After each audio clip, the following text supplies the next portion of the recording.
Hey, this is Jeff. Grab yourself a cup of coffee and join us at the table as we talk to another great leader about faith, church, and leadership. Welcome to the Leadership Drip. Rob, welcome back to the table, the Leadership Drip. It is classic Cleveland, Tennessee day, rainy, cold, all the things that springtime brings. The cool thing about here at the university is we have right in front of my office, there's a place called Alumni Park, which on a good solid rainy day turns into Alumni Lake. Alumni Lake, yes. Yeah. You can do some fishing in there. Yeah, so. kind of like you can maybe up in, say, Canada, perhaps. Canada, yeah. So, well, that's a good segue to our guest, Mr. Mark Clark. He's the senior pastor of Village Church, a multi-site church in Vancouver. He's an author, a coach, and all kinds of things. And I believe our first Canadian guest on the show. Come on. Yeah, Fusco was close. I mean, he was up there, but Fusco's close. Yeah, but he's not Canadian. Yeah, so we are now international. We're an international podcast. We're an international podcast. That's exactly right. Mark, welcome to the show. Thank you guys for having me. Appreciate it. So I'm a sports fan. Are you a big sports fan up there in Toronto? I was into sports like when I was, in the 90s. I lived I grew up in Toronto, so I was a big like Maple Leafs, Blue Jays. The Blue Jays won, of course, 2 World Series back to back. I was 12 and 13 years old. So that was my life. But since then, I moved to Vancouver and they don't really have good sports teams, so I kind of got out of it. But so Toronto guy, you watched the Joe Carter home run then? Oh, my parents were there, third baseline. No. I was at home with my girlfriend, knowing where they were. I can see where they were. I knew they weren't coming home. No, that's crazy. They were third baseline on that home run in Toronto. Yeah, that was epic. 2 years in a row, man. That's crazy. So how does a guy from Toronto, which is the east coast of Canada, for those who are not geographically inclined. Yes, that sounded good. We are intelligent. To the west coast of Canada in Vancouver. It was school. I went to Bible college. I mean, grew up Toronto, went to Bible college there. Got saved when I was like 17, 18, walked through a church for the first time when I was 19. So people came around me and they said, I was going to go into like the film industry and kind of that whole world. And people came around, they said, go into, we think God's calling you to ministry. So I went to Bible college 4 years, did a bachelor's degree. While I was there, got a passion for academics. And so my wife and I got married 2003. I moved to BC because Regent College, which is a very known international seminary, which really focuses on academics. So what I was doing was I was doing a master's thesis in Vancouver, and then I was going to go to the UK and do a PhD. So I was only stopping here for 2 years. And I told myself, I'm not going to get involved in ministry. I'm not going to get involved in people or church. I'm going to go write a thesis and go, overseas to the UK. And then I came here, did my master's thesis on Romans 9-11, which there's a couple things written on, a couple articles written on. And then God said, don't go do a PhD. I want you to plant a church in Vancouver. So 16 of us started a church in my living room in 2010. So that's why we ended up here, was doing school. That's so God to like lead you somewhere and be like, oh, hey, by the way, you're staying here for a bit. Exactly. Exactly. Yeah, that's cool. That's cool. So you are a multi-site church, which we have talked about a little bit on the show, the multi-site paradigm. Kind of, I'm just curious. This is kind of me geeking out right now. This is anyone else, but so what is sort of your multi-site model? Like, how do you guys incorporate your multi-sites into the regular Sunday worship experience or leadership platforms, et cetera? Yeah. So our multi-site thing was basically born out of a need, not so much let's be a multi-site thing. It's like a means to an end, because so we are now 11 years old and we don't own a building. And so we had to go from an elementary school to a performing arts center that's attached to a high school. And it was too big. We were running 3 or 4 services in that one spot. And we started going, okay, we gotta start spreading out. And so we started realizing, okay, people are driving from here and here and here. So let's start shifting them over. So we found this Seventh-day Adventist church that could seat 1,200 people. And we went, okay, you 1,200, you go over there. And then we started going, let's leverage movie theaters. But so one of the things we did, what's somewhat unique about our model is we did something that we call cinema sites, which is basically, there's people who do kind of, sermons in movie theaters, but then they do live worship. But what I always found in a movie theater was that the worship didn't sound good because those rooms are built to be dead, right? Like they're built for sound. And so I said, well, why don't we just film the worship too? And we'll put it all up on a screen. We'll mix it perfectly and people can walk into a movie theater, the lights dim and they get the worship and the sermon. And everyone's like, dude, this ain't going to work. No one's going to want to go to church like this. And I'm like, no, I think you will if we do it right. And so we spent about 9 months like researching, how do we do this right? Meaning we're not zooming in and we're not doing cuts. It's all one shot that just sits, it on the whole, and it shows the whole stage. And you walk across, anyway. So we started doing that. And now about probably 60% of our people attend one of those sites. So now it's about 9 sites in Vancouver, Calgary, Winnipeg, and Toronto under that model. And so, yeah, we do video. Some of our sites have live worship and video sermon, and some of the sites have video worship and video sermon that meet in the movie theater. So anyway, so that's about 9 sites and they all interconnect together as one family. Yeah. I think that's one of the most interesting realities about the multi-site paradigm, whether you're like a hardcore franchise model where everything's the exact same like we were at Saddleback, or if you're, a highly decentralized model, whatever your model of multi-site is. I think the cool thing is a lot of people say it won't work, but in reality, almost every multi-site model works under the exception that they don't lose financing. That seems to be the number one critical kind of factor, that as long as they are financially sustainable, the multi-site paradigms are still, I think, valid and I feel like Mark Batterson over at National did a similar model with the cinemas. I don't know, but I think they did live worship though. Yeah. So how did this sort of model you already had in place of everything's already filmed affect you guys as the world kind of shut down a year ago? Well, yeah. So we got to the place where I was getting tired kind of driving around preaching at all these different campuses. And I was doing, 4 or 5 a weekend or just on a Sunday alone because we don't do Saturdays. So it was like, I'm done. So what we actually shifted to was before COVID, I preached the 8 o'clock service to a room. Half the room would be empty. So we'd make everybody sit behind the camera row. So it was like 15 empty rows, then the camera row, and then everybody at the 8 o'clock service was behind the camera. And I would preach to those people and we would film it for the cinema site because you don't want people walking in front of it like a bad Russian, bootleg movie or something. and so you got, a full shot of the whole thing. And then that was it. So I would preach the 8.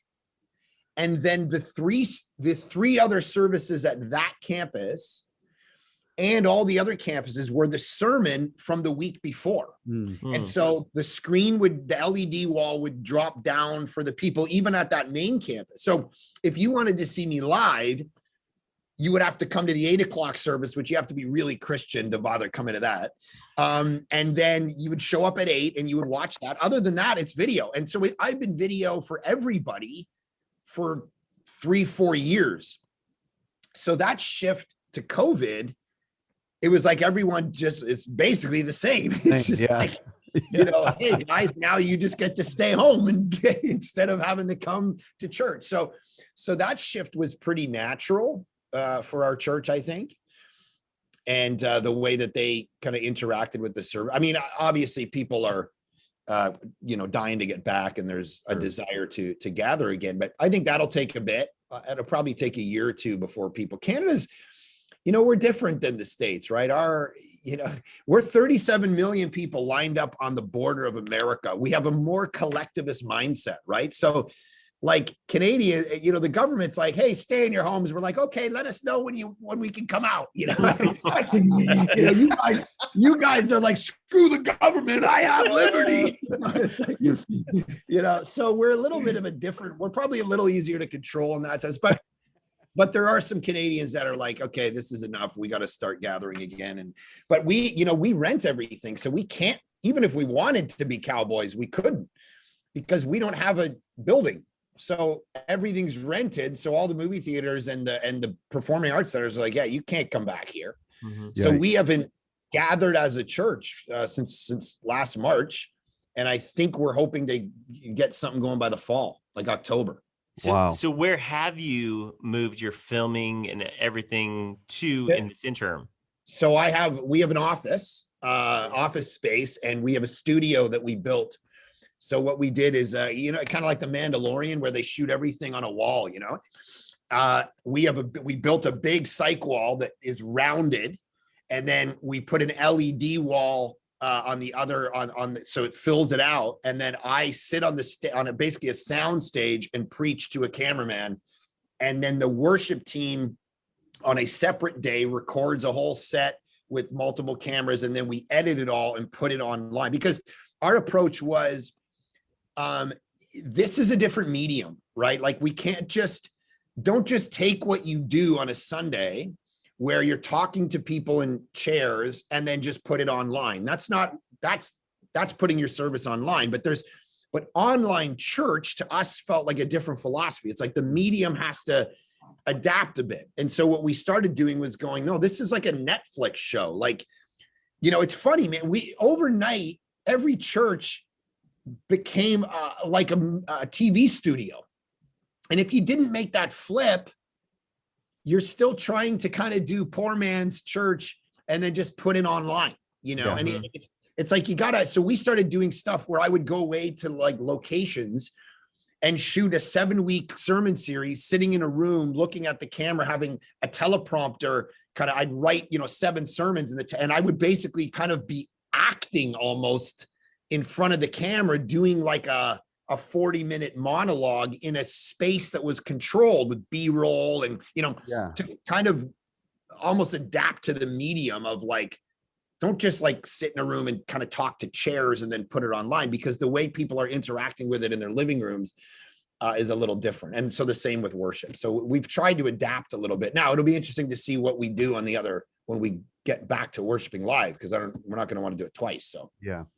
Well, that's interesting. And I know church in Canada probably looks very similar and also very different at the same time, maybe from some of our mainline churches here in the States. But, Jeff and I are both church planters, and we've planted churches, awesome, different parts. And I mean, I'd even planted a church in Europe, but in a heavy country. But the point is, to this question, like, what is church planting like in Canada? Like, how are you engaging young adults into that reality? Because from the conversations that we've heard or we've been a part of, Canada is not an easy place to actually plant churches.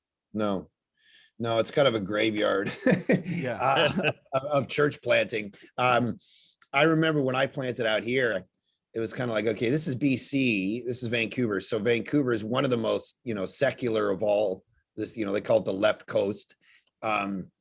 It's super, but it's spiritual in the sense of like, so Toronto, you get like the kind of house I grew up in, right? Atheistic, no church, no Bible, no religion, no nothing. On the West Coast, you get a little bit more of, well, it's Daniel Fusco, basically. It's like we love spirituality. We love, we're religious. We like, we eat proper things, and we run on the seawall, and we wear Lululemon pants and think the universe owes us something, whatever. So it's like, that's the world you're trying to plant into. And so, which is sometimes a harder world, because they think they're already there, right? They think they already, I already believe in God, and you're preaching the gospel, and you're like, yeah, vague spirituality is not actually enough. It needs to be explicitly Christological. You need to actually, believing in God isn't the goal here. It's actually believing in Jesus and what Jesus has done, and how Jesus, all of that. And so in planting a gospel-centered church, we're like, okay, well, this is going to be for skeptics like me, agnostics, atheists, Buddhists, people of other religions, New Age people, but also de-church people who walked away. And what we started to find was a bunch of them coming back and going, man, I feel like I'm hearing the gospel for the first time. I feel like I don't, and I mean, this is just God. This is nothing to do with us, but like, it's like, I had one of our, it was interesting. We hired a staff member recently, and their wife kind of just texted me, and she's like, it's so strange. Obviously, I've been a Christian for my whole life. I've been in church for 25 years. She's like, it feels like I'm just like looking back at what the last 20 years was and going like, what was that? I don't even know what that was. This feels just right. And so I think what happened is a lot of people started to kind of get that a little bit. And then they started to get excited and they started to bring their friends. And then their friends would get their life changed. And then part of that is it's a really difficult place to plant a church for sure. But my message is like, man, the gospel still works. Right. You know, people are still hungry. It's Romans 1, right? It's the power of God unto salvation. Like we did an event called Church in the Park where we do church in a park. Super creative. So Gen Z of you. It took at least 5 meetings to come up with that title. So we you know, you got thousands of people in this public space, you know, worshiping Jesus. I'm preaching the gospel, whatever. And one of our staff members walks up to this guy. He's got this fishing rod, and he's got it in this pond in this park. And he goes, you know, what are you doing here? He's like, oh, I'm just fishing for, you know, fish. Like I gotta, and he's like, oh, there's, you know, so they started chatting about life or whatever. They got into his life a bit. And then the guy after like half hour goes, you know what? I'm lying to you. I there's no fish in this pond. I went and got my fishing rod so I wouldn't look like I cared, but I really wanted to just know what you guys were talking about. And it's like, the reality is, man, people are hungry for purpose and meaning and value and fulfillment in life. And we got the most powerful message in the world. So once you start clarifying that, like everyone told me, the only way you're going to plant a church in Canada that's going to work is you got to kind of make it simple and, you know, don't call people to staff and, you know, just basically go, you're okay, I'm okay, sorry, you know, whatever. And I was like, yeah, that's no. So I just started like, you're a bunch of sinners, you're a disaster, but Jesus is the hero of your own, you know, your life.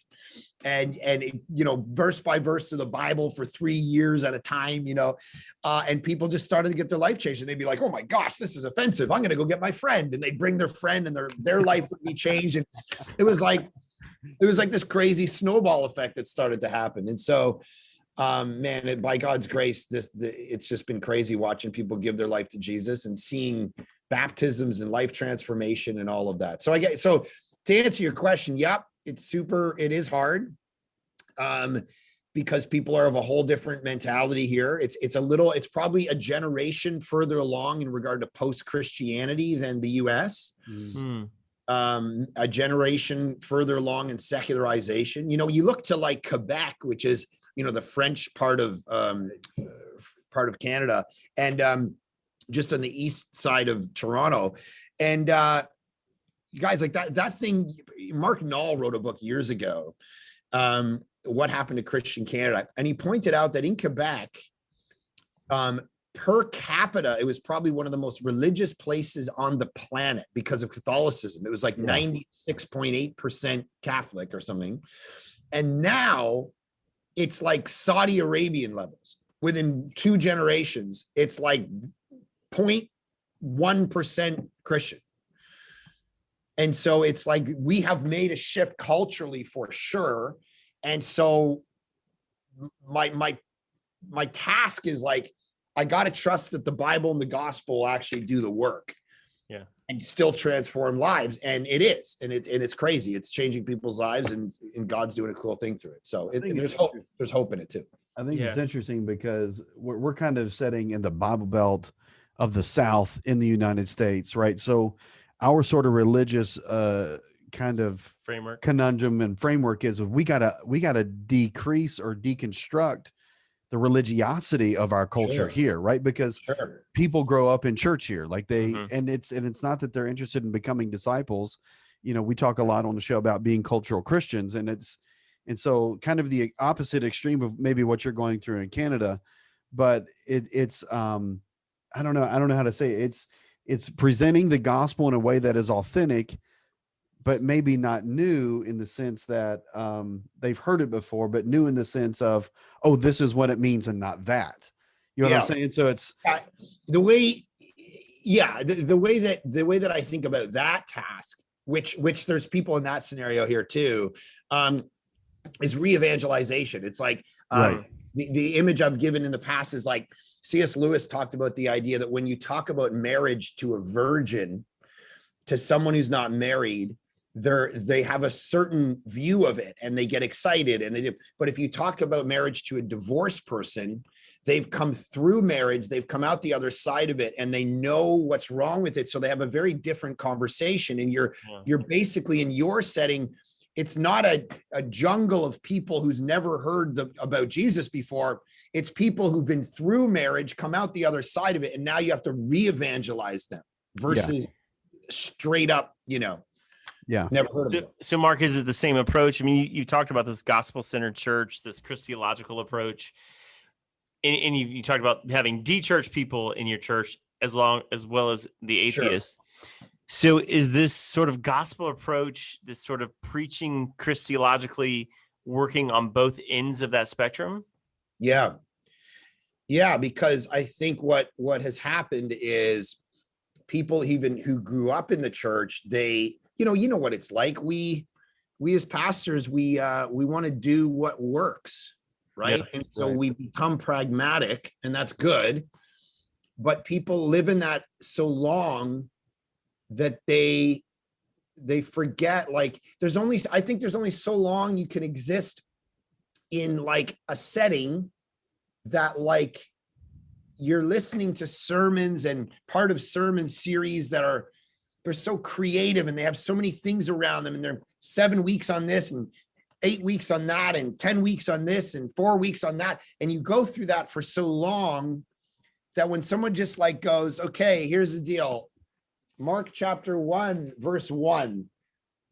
And then they just read it and they just preach to you, and they do that for 3 years. You start to go, right, that's actually what this is about. It's like, I'm not lost in not that there's anything wrong. I mean, I do a lot of topical, so I'm just using that as an example of like the simplicity of going, like, the job of the gathered church is like, exposing the word so that people meet the word behind the word. Mm-hmm. Right. And that you're constantly like going, because when these people's lives fall apart, when someone in my congregation's kid they run over them, or they get that diagnosis or whatever, what do I want them? What's going to wake them up in the morning? What's going to put steel in their spine? My little sermon that rhymed, and my, the fact that I brought a motorcycle out, whatever. It's like, it's the text, so at the end of the day, it's like, I gotta get them thinking not only, and I think coming back to what you guys do, I think this is a generation that doesn't want to just be shown what to think. They want to see how you got there. Yeah. You don't only say, here's what you think. You say, here's how to think. Let me construct a way of thinking and show you, exemplify how I got to these conclusions, rather than, hey, let me just walk out of my work and tell you the conclusions. This is a curious, generation that wants to know, well, how did you get to that conclusion? Yeah, that's super helpful.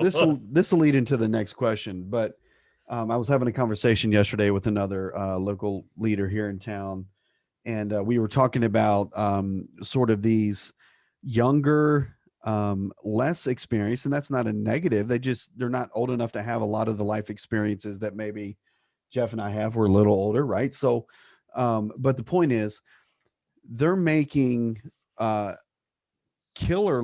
I want to phrase this? They're making a lot of money teaching their peers how to make decisions. This kind of goes along with what you're saying. Like, don't just tell me what to think, but tell me how to think, right? Sure. So I think that is such a critical sort of glimpse into Generation Z and how we engage them and how we incorporate them into the local church body, et cetera, all those kinds of things. So to you, as you do, I know you do a lot of personal coaching, leadership coaching, things like that. So from your particular platform, are you having more conversations about how do I manage my staff, or how do I lead a larger church? Or is it more conversations about, hey, teach me how to think, teach me how to make decisions and the why behind those decisions? Like, kind of unpack that for me a little bit. Probably both. I think that I think that pastors, I mean, you guys know the busy work of ministry, you get so overwhelmed that it's like, man, I'm just trying to just give me how to run a staff, man. Like, I don't, most pastors are like, this is not why I got into this. It's like, we didn't get into this to be epidemiologists either, but everyone thinks we should be. And it's like, yeah, that literally was not a class we took, in school. I have no idea how diseases spread. Can everyone just calm down? It's like, I don't know. I'm doing my best here. So there's people just like, help me manage my staff, help me, so when I coach people, it's like, hey, who should my next hires be? I'm 150 people. I have me and this staff member, but I think we've got the opportunity to grow to 300. What should my strategic next hire be? Or what should my, so those conversations are a lot, there's a lot of those. But then there's also it's almost like, that book, there's lots of books written, like you're referencing, like people just teaching certain habits. And I think when I had a meeting the other day with a group of our staff members, and I just said, teach me, I don't know what I don't know. So teach me about the next generation and what they're looking for in the context of the church. And they said exactly what you're talking about. It's like, they want something different than I was when I was a young adult, which is like, I didn't want anyone to teach me about habits. Just give me worldview thinking. Mm-hmm. And now they're like, well, but teach me how to do it. Teach me how to do it. I want to know how to do it. So it's very interesting to just see that shift. And it's like, okay, this is how you read your Bible. Wow, mind blown. There's such thing as genre. The minute you got to enter into, by the way, Revelation is different than Romans. And if you read it like Romans, you're going to get it dead wrong. It's like, I've never heard this stuff in my life. It's like, you're okay. So you're like really trying to be like, okay, how do I teach about prayer and fasting, solitude, the kind of the Richard Foster, disciplines kind of thing. That stuff is actually super popular and needed. And I was surprised. I was like, oh, okay, good to know. We have to start working off a different set of assumptions. I feel like pastors who are maybe Gen X pastors or boomers are working out the assumption that the framework or the baseline is different, like that they already know all the stories. They know the difference between David and Moses and Noah. Sure. So are in your teaching and preaching, are you operating off an assumption that they don't know those things? They don't know the basics? Yeah, I've always done that because I didn't grow up in it. So, in my preaching, I'll every time, and I think this is the task, right? It's like every sermon, everything you do, our heart has always been, the older brother and younger brother in the prodigal son story. It's like, you got to preach the irreligious, secular, liberal, atheistic younger brother who's sleeping with prostitutes and spending all his money and doesn't care about God, and the older brother who's never done anything wrong and gone to church his whole life. And that whole story is both of them need to repent. And I think both need to be approached with every communication, every sermon, every service, so when you're doing that, that means you're like, okay, for God so loved the world. Okay, what do I mean by God? Because if you're a Buddhist, you mean this. So let me define God. This is like literally how I preach. Love. Oh, what do I mean by love? Okay, love. Love doesn't mean a Jennifer Aniston romance novel. It doesn't mean, or a movie. It doesn't mean butterflies. It means this. The world. Okay, let's stop. What do I mean by that? This is why it takes 3 years to get through this stuff, because I'm constantly going like, what does your neighbor think when he hears these words? Right. And then you have to constantly be defining and redefining those things biblically for people. And that's what people show up and go, this is why I'm bringing my friend, because then we got something to talk about when we leave, because you build that you got to build that culture even before those people are there. Like, right. Even if you look out and you baptize every single one of these people and they're Christian, you still stop and go, so you're an agnostic and you're here. You're a Muslim and you're here. You're a, whatever, and you're here. And you might think of God like this, but here's what and then you kind of frame it. And over time, if you're talking to that person, those people start showing up versus waiting until they're there. Gotcha.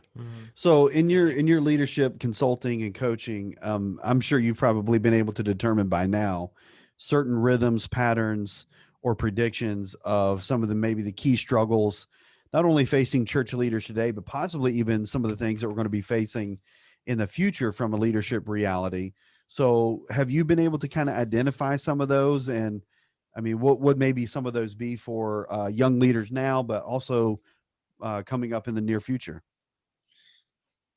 Yeah, I think there's some there's probably different categories of those challenges for sure. And you guys are seeing them and there's theological ones, there's sociological ones, there's practical ones, there's ecclesiological ones, there's all kinds of so you got the making sure we stay gospel oriented and biblically focused and all of that stuff in a culture of where the religion is self-actualization, self-identity, self-fulfillment. That's the whole religion of the culture that we're speaking into. It's like Leslie Newbegin pointed out years ago. He said, and this changes the way we do ministry, right? He said, we're not so much doing ministry and mission in the context of a secular culture. We're doing it in the context of a pagan culture. Right. And so the difference is not, it's like, how do you do mission, not just to people who are neutral, but who are actually worshiping other gods.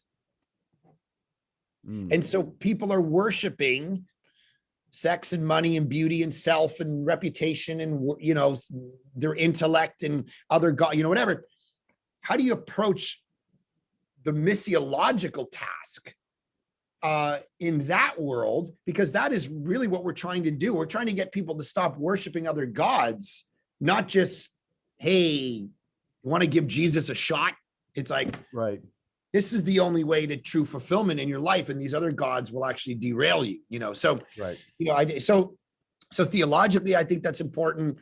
I think, you guys know politically answering those questions of, deconversion and deconstruction, where people are looking at the fusion of religion and politics and questioning, the 15-year-old kid, as you know, right or wrong. And obviously you guys are in a bit more of a conservative state, from the American landscape, but it's like, right or wrong, that 15-year-old kid is looking at some of that stuff going, if this is Christianity, I'm out. Oh, absolutely. Yeah. Absolutely. Like, mom, you guys are crazy. It's like, Mark, it's almost created more of a tension because the parents are some of the ones on the far side of the other using faith in their politics. And the 15-year-old is definitely going, hey, I don't want either side of this. Yeah. Like the church and the marriage of politics has been, I think, destructive to the Gen Z culture. Well, I mean, even when we had Beth Moore on the show, we had a whole conversation about this idea of Christian nationalism, especially here in the States.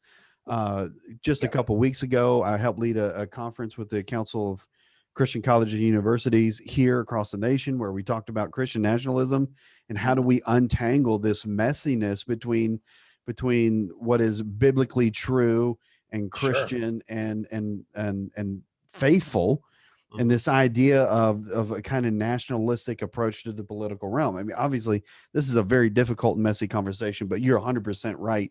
Even not the 15-year-old.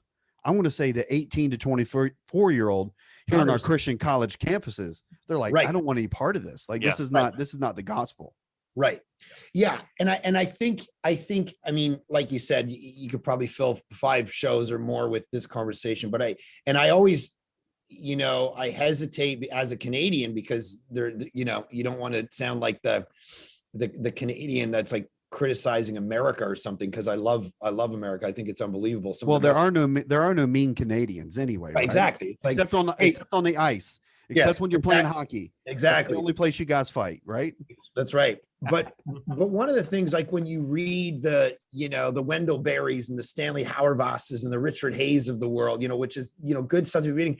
It's, I think I was reading a story a while ago. I was sharing this on something recently. And this is kind of a potent example. It's a controversial one, but who doesn't like controversy? So here is the picture. So the guy who drops the bomb on, it was either Nagasaki or Hiroshima, the A bomb in World War II on Japan, is a Catholic.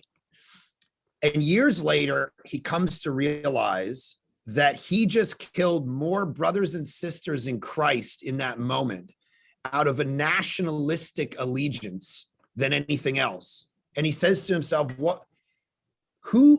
it raises this tension of the fact that you guys have more in common with a brother or sister in Christ who lives in North Korea than you do with non-Christians in America. And so this question of where does the allegiance and citizenship lie is massive, because we're part of this transnational, transcendent, every tribe, tongue, nation, worshiping the Lamb, like is thicker than blood reality. And it creates this tension with all kinds of things, geopolitical conversations, war, how the global village, the economy, all of it. And it becomes this thing where you look at James and John wanting to get power in Mark 10, and Jesus is like, yeah, no, this isn't the way this works. Yeah. Because, and I think this was Tim Keller years ago pointed out, I always remembered, he said, if you look at any other religion, it's pretty much remains geographically in the places it started in. So if you look at Hinduism, Buddhism, Islam, and you look at a map right now, it's basically kind of where those religions started originally. But Christianity always moves. And he said, it starts out in Israel, moves to Europe, becomes Christendom in Europe, then gets on a boat and moves to North America.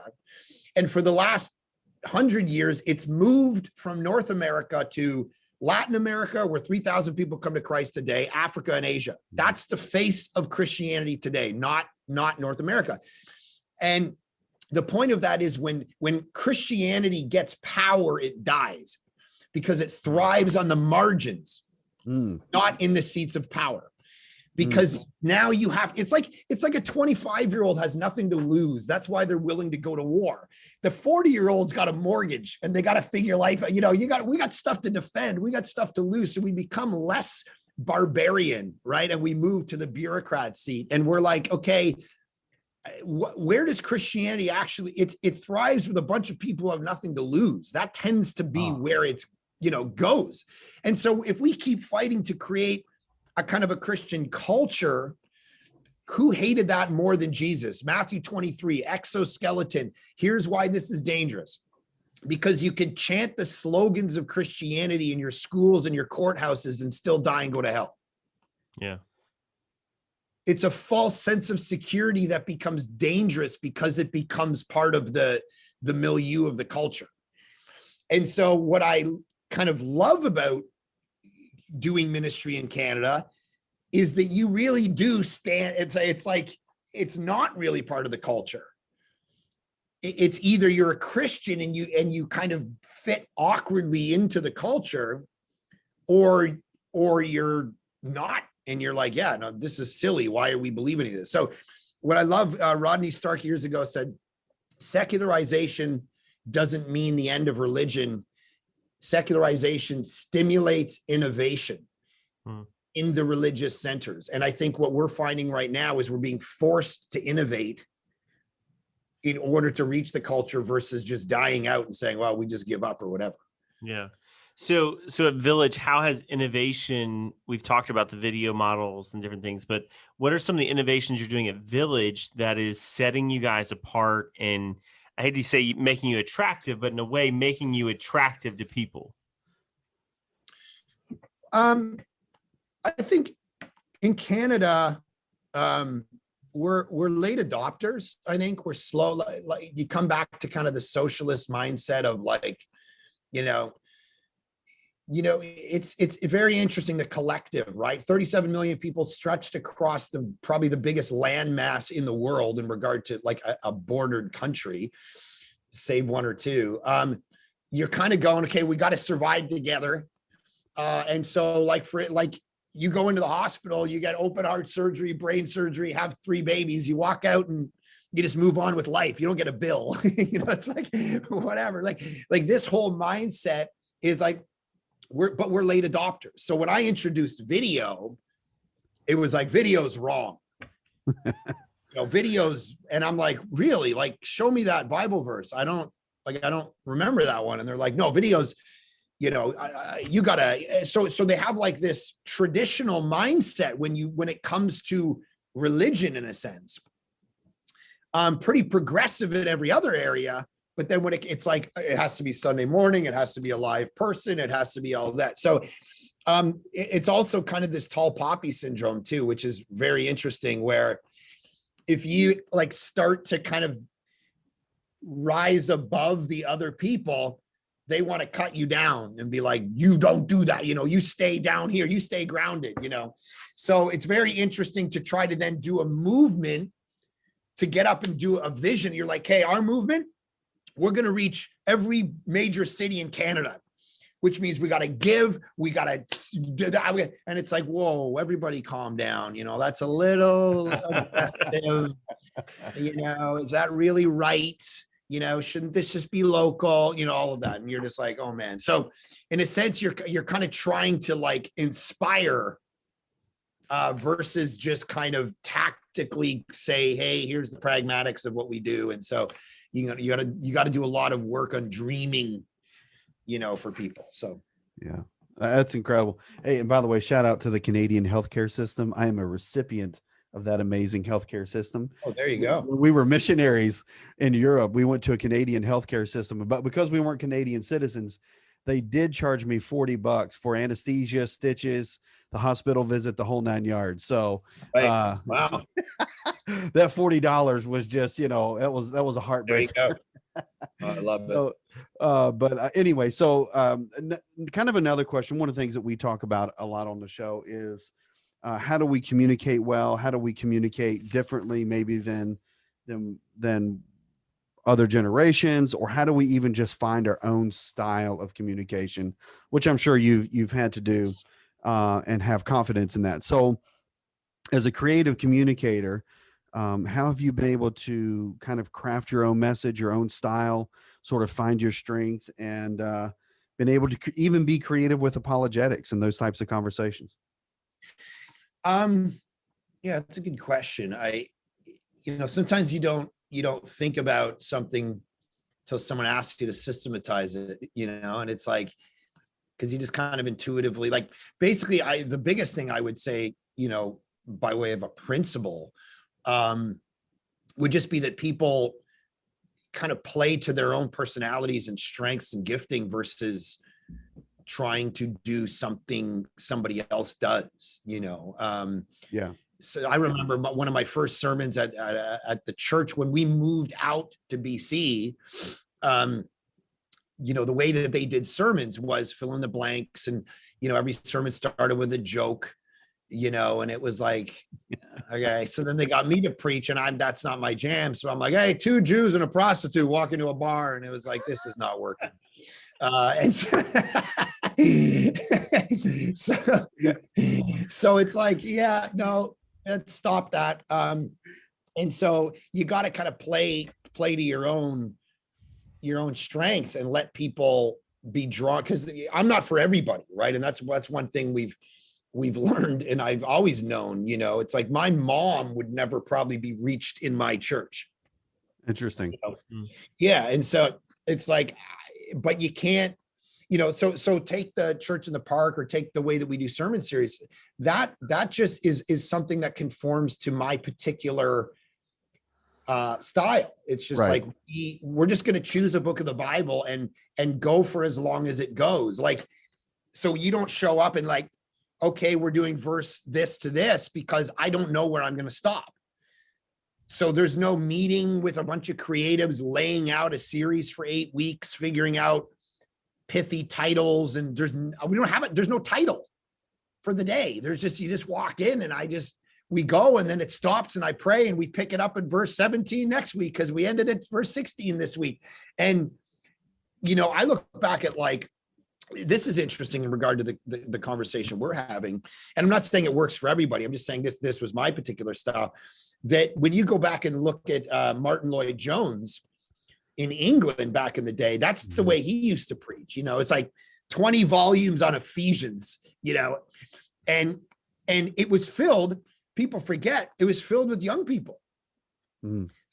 Because they were like, look, I get sold a bunch of stuff in my whole life. Everyone's selling me something. I want to come and know that what you're saying to me isn't you just coming up with stuff. I want to see that what you're saying is based in some authoritative meta narrative that actually you're preaching out of versus coming up with stuff and then selling me on it.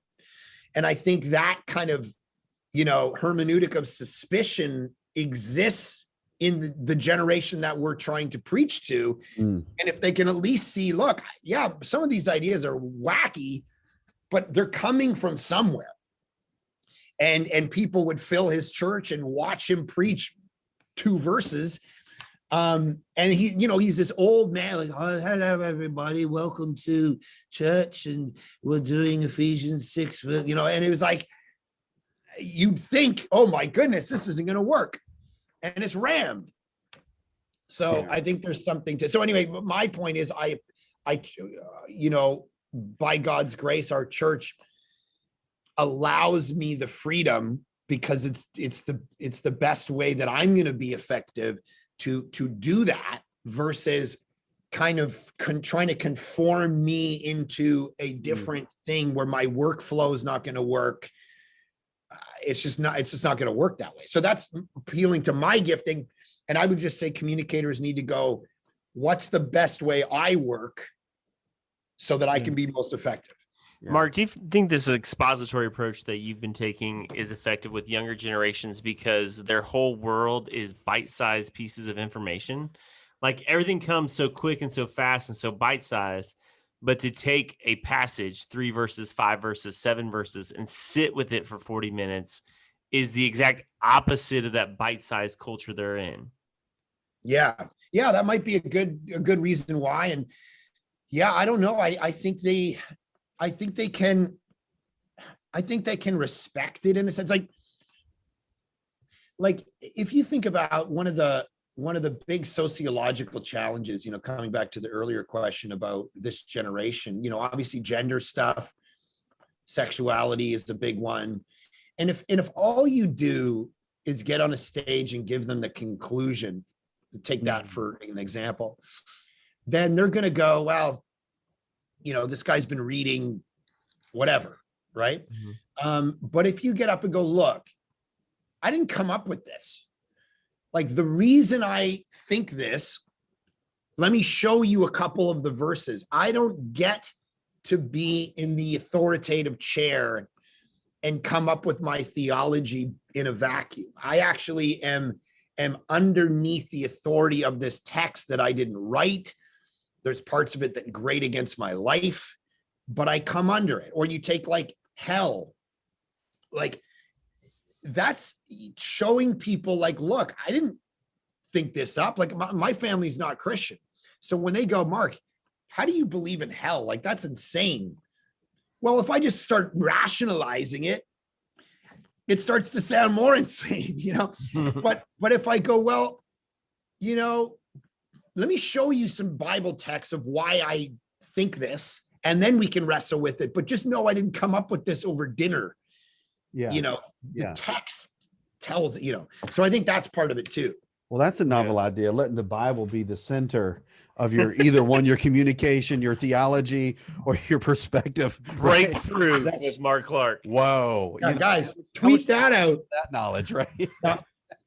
No, I definitely want to make sure we're getting really close to time. We want to respect your time, but I definitely want to make sure we talk about your latest book that just came out, The Problem of Jesus. It released in February. And so unfortunately I'm writing a dissertation right now. So the only books I'm reading are pertaining to my dissertation. So nice. I have not had a chance to read it yet. I'm just going to say that face value. I think Jeff has had a chance all good. Peruse it a little bit, but kind of walk us through The Problem of Jesus. I love the title, and kind of help us understand what the book is about. Yeah. So growing up as a skeptic, and doing this for the last 11 years, I wanted to present a book, basically took everything I've thought, read, preached, taught about Jesus in the last 20 years and go, how do you reach the skeptic and take the believer, the leader, the doubter, whatever, and deepen their affection for Jesus. So it deals with some of those classic apologetics questions. Does he exist? How do the gospels work? Miracles, are they legitimate or not legitimate? But then also kind of pivots into like discipleship, loving God, the parables, the death, the resurrection. What does all this actually mean? Who was Jesus? So, because I think, coming back to the theme of our conversation, it's like you can reject Christianity based on people fumbling their version of it, but don't do that. Clear away all of that and deal with Jesus. Who was he? What did he say? What was he about? And then, take Christianity based on that. So in order to do that, we got to present Jesus clearly. We got to get into what was his world about, because he wasn't a 21st century Canadian or American. So what was he saying? What was he doing? And then how do those gospels that present him work? What does discipleship actually look like in the modern world? Because we're disciples of something. And so we worship beauty and relationships and whatever. But Jesus is going, no, don't do that, because you're going to derail your life. So anyway, the book's heart is to go, how does the skeptic actually come to know Jesus? And how does the believer actually grow in affections toward Jesus? And how does a person who's like, I'm going to walk away, I think it was Alexander Solzhenitsyn or something back in the day gave an image of, if you're walking along a path and you ask me, what's the direction home? And I point you in the direction, but I'm walking along that path drunkenly. It doesn't mean it's not the right direction. It just means I'm drunk walking it. And I think that pointing people to Jesus and going, he's the one you got to deal with, not the church fumbling around. Yeah. We got to clarify that for people. And that's what the book's trying to do. Yeah. That's amazing. You use an interesting word to describe the actions of Jesus. You call him a scandal. Why a scandal, Mark?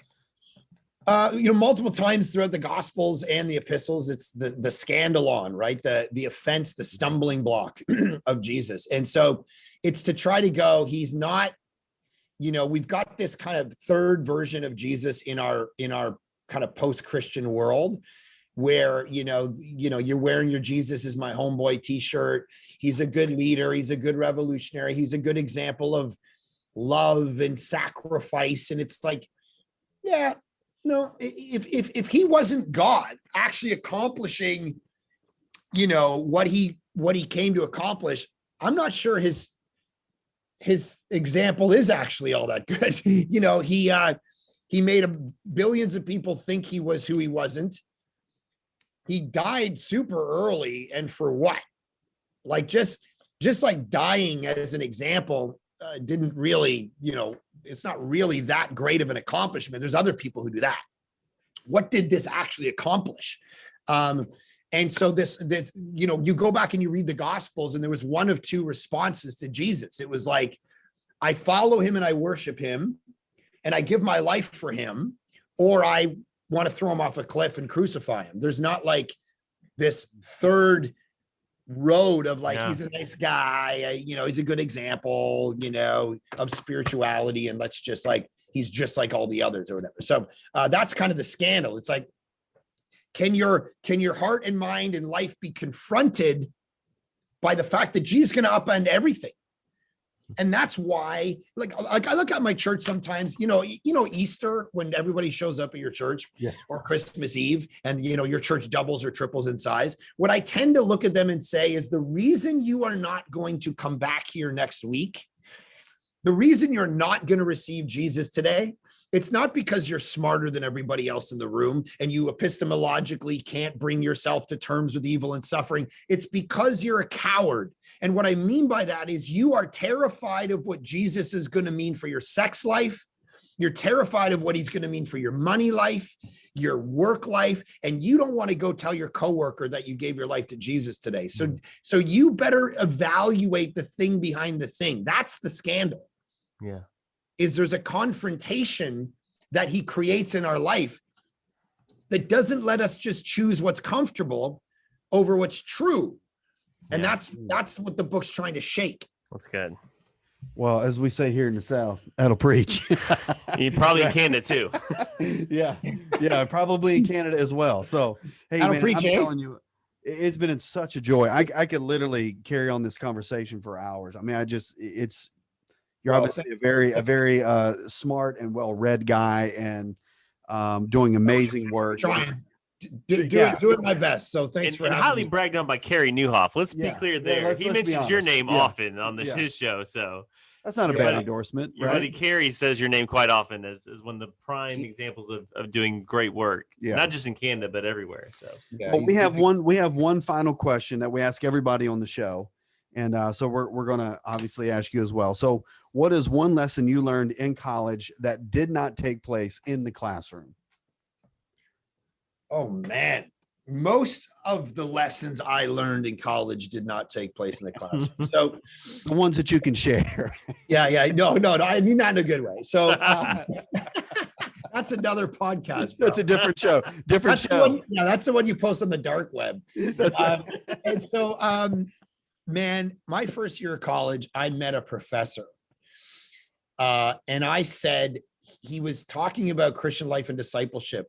And I'm looking up at the guy, and he says, "You got to find a mentor." You know, Chaim Potok. He's this Jewish writer. He writes amazing novels. He wrote this in one of his novels called The Chosen. It's like a rabbinic kind of thing where one of the characters looks at the other characters, and he says, "The two things you need to do in life is find a teacher and find a friend." And that's like a kind of a deep Jewish way of thinking about life. Like you're always looking for that rabbi, you're looking for the and find a friend. So he said that, he said something similar to that one day in class. And I just kind of went into his office and I said, will you be my teacher? Basically, will you be my mentor? He started pouring into my life in a way that changed the whole direction of my life. And I'm telling you, it was out at restaurants at 10 o'clock at night, wrestling with what's the Apostle Paul saying in Galatians when he introduces the Spirit as kind of that eschatological fulfillment of the story. And it's 6 o'clock in the morning over coffee in his office, dealing with, if the historical Jesus framework is this, how does it, and it was all of that. Like I would get assigned 2 books for class and I'd read 12 because of this guy. This wasn't about schooling. This was about life. This was about Jesus. This was about like having my whole world upended.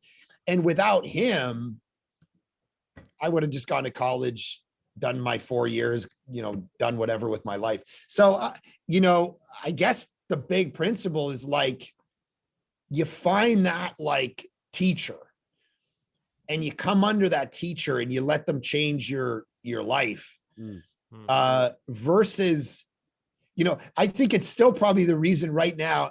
I don't know how you guys do social life. I tend not to really hang out with people my own age because they're all just making the same dumb mistake. We're all just staring around at each other going, I don't know how to raise kids. Do you? I don't know. My marriage is whatever. It's like, go hang out with a 50-year-old and learn if you're 40 years old and let them surround you. And maybe that's the reason I do that now. It's like, don't waste your college life by just hanging out with people the same age, drinking lattes, asking the existential questions. Go hang out and sit under a professor and let them change your life. Yeah, that's So I know that's pretty specific, but no, that was great. That was incredibly, it's so valuable. I think Rob and I both can espouse to mentors in our college years that had deep impact on our life, whether they're professors or people outside the classroom. So, man, what a joy. We were so glad to finally get connected to you. We've had all kinds of problems trying to get set up, but this was a great conversation. And Mark, as we always say here at the Leadership Drip, you have a seat at the table. Thanks for being on the show, buddy. Thank you for having me, guys. Appreciate your work. Hey friends, thanks for listening to this episode of the Leadership Drip. We loved having you at the table for this conversation. Would you do us a favor and comment, rate, subscribe, and share on your social media? That way we can get this content to other great leaders. And stay connected with us on Instagram at The Leadership Drip and on Twitter at Leadership Drip. And remember, you have a seat at the table.